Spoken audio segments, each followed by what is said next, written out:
नमस्कार प्रिय दर्शक बंधु जय जगन्नाथ। आम आलोचना करवा कौन विषय वस्तु ना जदि निदरे यही पांचटी स्वप्न से स्वप्न विषय आलोचना करवा। जदि निदरे यही पांचटी स्वप्न देखुं तेरे जाणी रखु किसी विशेष कथा। दर्शक बंधु आम तो कार्यक्रम निश्चित प्रकार आरंभ करवा। कार्यक्रम आरंभ करने पूर्व जो मैंने आम भिडियो को देखुं भिडियो भल लगे लाइक टे करेंगे एवं अन्य मान नॉलेज में आम भिडियो को शेयर करेंगे। जदि आपण मैंने एपर्यंत आम चैनल को सब्सक्राइब करना सब्सक्राइब कर साइड आसुवा बेल आइकन को दबाई देवे। कारण यही ज्योतिष भीतिक वास्तु भीतिक आध्यात्मिक भिडियो जो आम आम चैनल अपलोड करूँ दर्शक बंधु सर्वप्रथम आप देखिपारे। दर्शक बंधु ये आसतु आम संपूर्ण रूपे कार्यक्रम आरंभ करवा। दर्शक बंधु जदि आपण किसी विशेष 5 प्रकार स्वप्न देखुंटे तेबे यह जानी रखंतु आपण बा जानी रखिबा उचित जे आपणको उपरे केही कला जादू करिछि किंबा यह मध्य होई पारे जे आपणको उपरे कोनोसी खराब शक्तिर प्रभाव रहिछि। कहबा को गले सब मनुष्य स्वप्न देखितांती मात्र किछि स्वप्न एही परि थाए जहा शांति रे बसिबा को मध्य देई न थाए जा द्वारा आखिरु निद भी हजि जाए। तेणु दर्शक बंधु आजिकार भिडियो रे आमे आपन को से सब किछि स्वप्न विषय कहबा को जाउछु जहा जणाइबु जे व्यक्ति उपरे केही कला जादू करिछि बोली आपन केमिति जानिबे। दर्शक बंधु एबे आसंतु जानिबा। दर्शक बंधु प्रथम कथा रहुछि कोन ना बंद रूम रे अणनुश्वासी हेबा।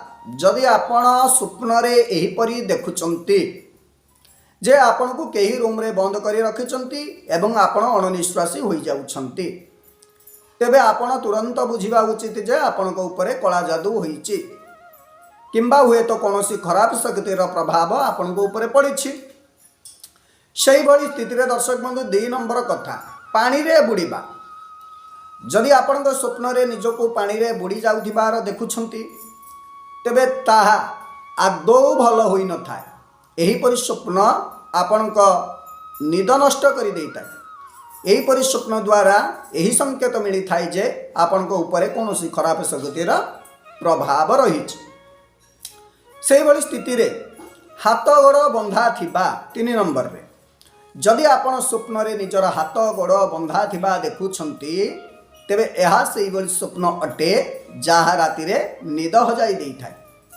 ए परि स्वप्न देखिले आपण बुझिजिबा उचित जे आपण को ऊपर कोनोसी खराब शक्तिर प्रभाव रहिछि किंबा आपण को ऊपर केही कला जादू करिछंती।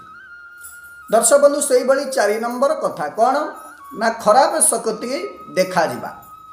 जदि आपण को स्वप्न रे खराब शक्ति आसे तेबे आपण भयभीत होई जानती जो स्वप्न कारणरू आपण दिन सारा चिंतित रहंती ए परि स्वप्न आसिले जहाँ को आमर कहते स्पष्ट जे आपण को ऊपर कई कला जादू करिछि आपण को ऊपर कोनोसी खराब शक्तिर प्रभाव मध्य होई पारे। दर्शक बंधु सेही भली स्थिति रे 5 नंबर कथा कोन रहउछि ना दूर को जीवा।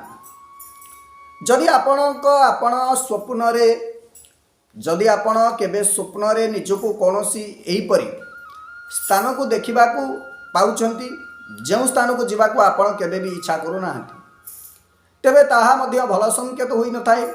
सेही भली स्वप्न रे जदि नाली कपड़ा रे बंधा कलसी देखा जाए तेबे आपण बुझिजिबा उचित जे आपण को ऊपर कोनोसी खराब शक्तिर प्रभाव रहिछि किंबा आपण को ऊपर केही कला जादू करिछि। दर्शक बंधु ये तो थिला छोटिया कार्यक्रम टे पुणी एक नूतन कार्यक्रम रे आपण सहित भेट हेबी। सेति पर्यंत दर्शक बंधु मते विदाय दियंतु। रहउछि नमस्कार। जय जगन्नाथ जय जगन्नाथ।